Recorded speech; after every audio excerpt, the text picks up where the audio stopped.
Thank you all for joining us today. We are the ICE student chapter from the Universidad Autónoma de Nuevo León. We are pleased to present our proposal for the ChemE virtual qualifying presentation. We're going to start with the background. Globally, carbon dioxide is the main driver of climate change, accounting for about 76% of the greenhouse gas emission, and atmospheric levels have already exceeded the 4,020 ppms. In Mexico, most emissions come from industrial regions. Nuevo León is one of the top contributors, usually ranking among the top 3 states, mainly due to the strong industry and energy sources. At the level scale, Mexico itself is among the top 50 emitters worldwide, which highlights the relevance of local actions within a global problem. In Nuevo León, the impacts are already visible. Extreme heat above the 40 degrees Celsius, poor air quality, and increasing frequently flooding events. Because CO2 in air is highly diluted, reducing emission alone is not enough. This creates a clear need for technologies like direct air capture. This is why our team from the Universidad Autónoma de Nuevo León are proud to present SAC-IC, from Mayan SAC-IC, which means clean air. This embodies the purpose of our project: develop innovative and creative solutions to CO2 emissions and ground modern engineering in the richness of our heritage.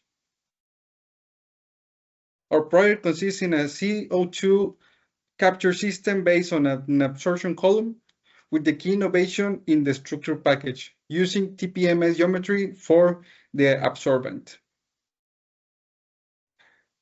Structured with SBA15 mesopore silica, functionalized with polyethylenamine to achieve CO2 chemisorption.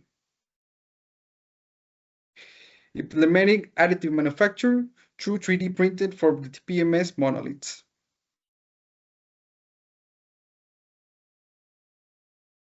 The next part is the technical project proposal. What makes us different than other absorption units? Well, it is the shape of our packing material. TPMS stands for Triple Periodic Minimal Surfaces, which are structures defined by mathematical equations that repeat periodically in 3 dimensions.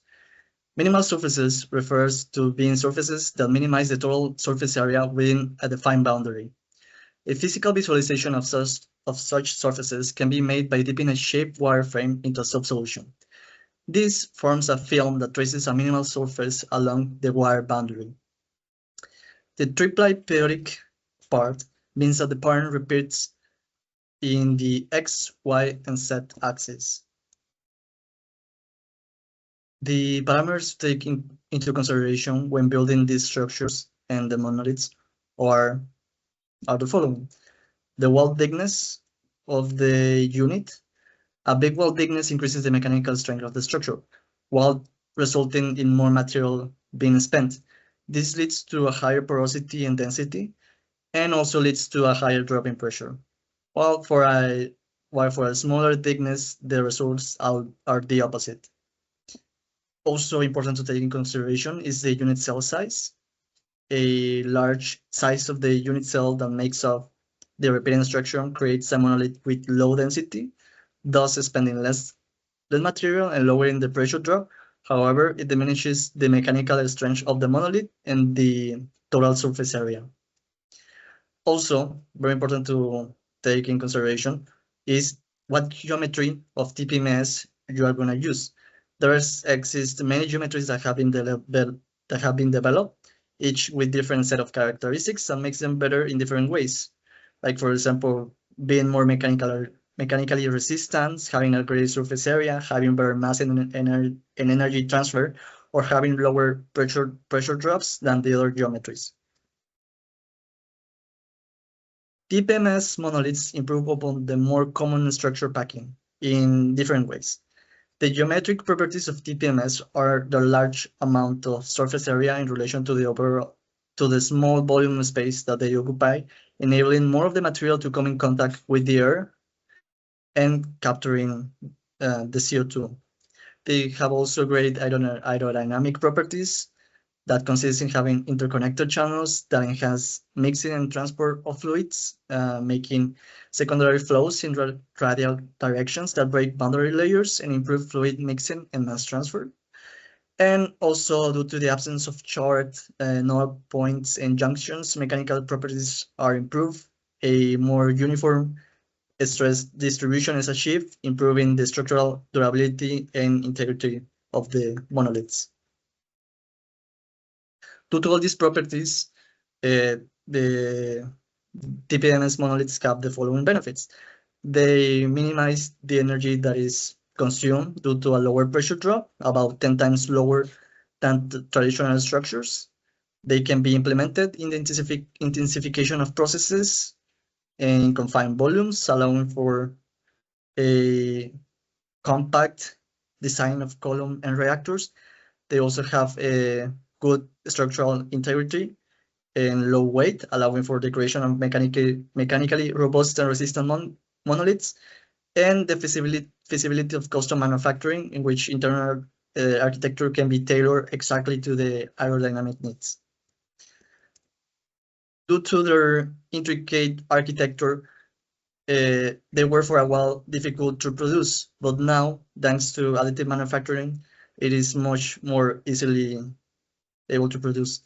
On the left, you can see TPMS monoliths before being functionalized, and on the right, after being functionalized with the material. The benefits of using additive manufacture to create the monoliths are a more precise control over the internal structures, being able to make adjustments of the porosity, the unit size, and the surface area of the monoliths. Also, the optimization in the development process translated into shorter manufacturing times. Being able to make a more efficient and sustainable use of the materials, and well, an overall improvement in the performance of the monoliths due to a more controlled design.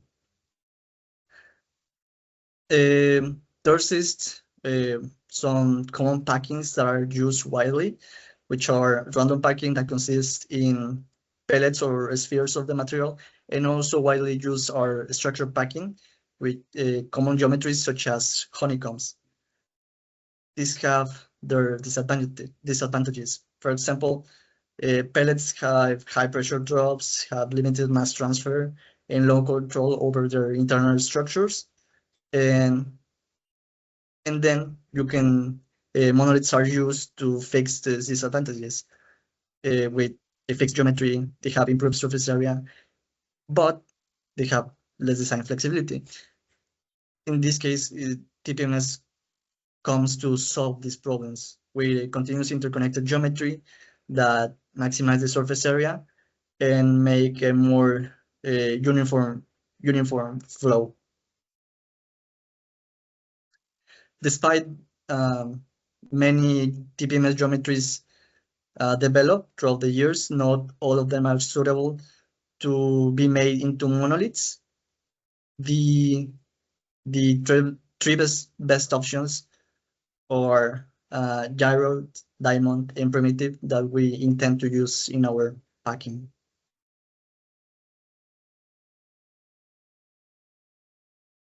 The PMS SBI 15 PEI is a material hierarchical system composed of three main components. First, a TPMS structure is used as a monolithic support to improve airflow and reduce pressure drop. Then SBA 15 provides a mesopore silica structure with high surface area. Finally, Pay is incorporated as the active phase, introduction amine groups responsible for CO2 capture by chemisorption. Together, these components create a system that combines efficient mass transfer with high absorption capacity. One key advantage of this system is that it not require a dehumidification stage. In fact, more humidity enhances CO2 capture because water promotes the formation of bicarbonates in the amine groups. This is important because it reduces energy consumption compared to systems that require dry air, such as zeolites and moss. CO2 capture occurs through chemisorption and amine groups. Under right conditions, CO2 reacts with amine-forming carbamates. However, in the presence of humidity, bicarbonates and formate with increased capture efficiency. These dual mechanisms explain why the material performs better under realistic atmospheric conditions. To fabricate the final system, a TPMS monolith is first produced to optimize airflow. Then SBA is coating on the structure using deep coating, creating a porous layer. Finally, PAI is impregnated into the SBA 15 pores, introducing the amine groups.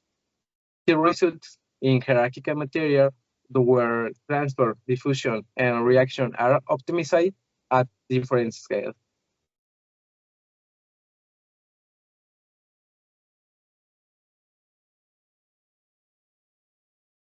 Our cube consists in a system of two columns allowing for continuous operation. In any given time, just one of the columns is going to be receiving the incoming flow of air that is going to be treated, while the other column is being prepared, regenerating its absorption material. With a control system, we detect when the column that is in operation reaches its rupture point, which is the point where its absorption capacity starts to decline, so that with a solenoid valve we divert the flow of air into the other column that has been prepared. And the main distinctive feature of our cube lays inside the absorption column, where the monolith with the TPMS geometry is located. To start the safety part, we need to establish the risk during material synthesis, one of the most important parts of the project. The materials that will be used are amines. This could be polyethylamine or tetraethylene pentamine. Those are known as toxic chemicals which can produce dermal and respiratory irritation. Next, ethanol or methanol will be used as solvents. Those have a high flammability. In case of mesopyrrhous silica, its primary hazard is physical respiratory due to microparticles nature, and the SLA resin causes skin irritation. It's important to establish that the material synthesis works at a high temperature.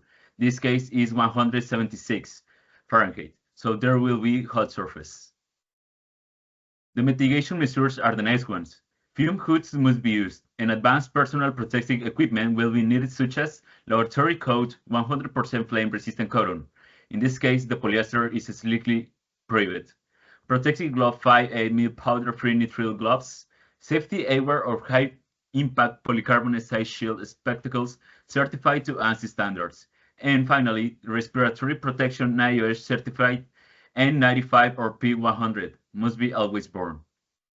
For thermal risk, we need to use Kevlar or Nomex thermal resistant gloves, and there must be warning signage 7010 compliant hot surface, this exceeding 90 Fahrenheit. Next, there are two types of risks during the operation of the cube. The first one is the atmospheric leakage of CO2 streams. This can happen between connections or when one part of the system is damaged. The second one is the flow restriction or gas accumulation within the system leading to critical overpressurization. But what can we do in those cases? First, the deployment of high-precision CO2 concentration sensors to monitor the system integrity. Then we can do a leak testing using a certified surfactant solution called Snoopy. In this case of pressure safety, a direct acting safety valve must be installed. It must be set to a cracking pressure slightly above the operating parameters and provided with a manufacturer certificate of calibration. Also, it can be installed with a pressure sensor. To finish the safety part, what do we do with the TPMS structure? Those can be regenerated with heat, so it can be reusable many times. But when it ends with the operational life, the structure will be introduced in a high-density polyethylene container due to being too resistant to the effects of the amines.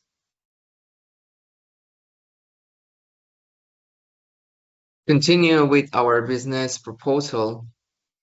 Today, we are facing one of the biggest challenges of our time, that is climate changes. CO2 emissions continue to rise, especially in urban areas. An example of this is Monterey City, the city that all the team are coming from. And today, the most solutions are too expensive and too complex to produce. So our objective for this project is designing a cheap, innovative, and low-cost cube that is efficient at capturing CO2 in order to get a new green world to all people. So how do we reach to these people that I'm mentioning?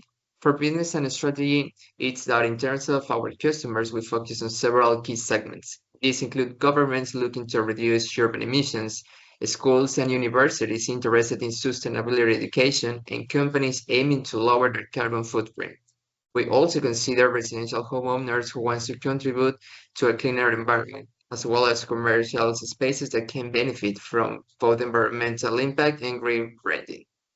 How do we reach our customers? How do we reach these people? Where is the plan? So we reach our customers through multiple channels to maximize accessibility and growth. First, through our official websites, where the users can learn about the product and make direct purchases. Second, we would use online retailers such as Amazon to expand our market and make our product easily available. Third, we would also establish strategic partnerships with governments, universities, and schools to escalate our impact and integrate our solution into larger sustainability initiatives. By combining diverse channels with a broad but strategic customer base, we ensure both scalability and real-world impact. As we mentioned before, we used to be the printing and the fact of low-cost capturing CO2, which will allow us to deliver an efficient product to our customers. To measure our success, we'll focus on three main metrics: units sold, second, active customers showing continued usage and engagement, and third, market growth, which indicates our scalability and long-term potential. Talking about estimated cost and revenue, our estimated production cost per cube is approximately $900, considering all the materials that we'll need to make it. On the revenue side, we have multiple income streams that strengthen our business model. First, direct product sales, which represent our main source of revenue. Second, contracts with companies and governments looking to reduce their carbon footprint at scale. Third is strategic partnerships that allow us to expand into new markets and applications. And finally, but not less important, through our social media, creating sustainability-focused content that will allow us to strengthen our brand and expect our income. Considering that we're starting up this project for cost and the impact that we will have, we decided to use these social media platforms to reach more people all over the world. To wrap up this presentation and this business model for our project, this solution is a scalable and affordable CO2 capture kit. We are targeting key customer segments, including governments and companies, as we mentioned before. Our business model is supported by multiple revenue streams, including contracts, product sales, partnerships, and social media. What truly sets us apart is our ability to combine environmental impact with a scalable and low-cost business model. Because at the end of the day, we believe that we can eliminate CO2 overnight, but we can start one cube outside.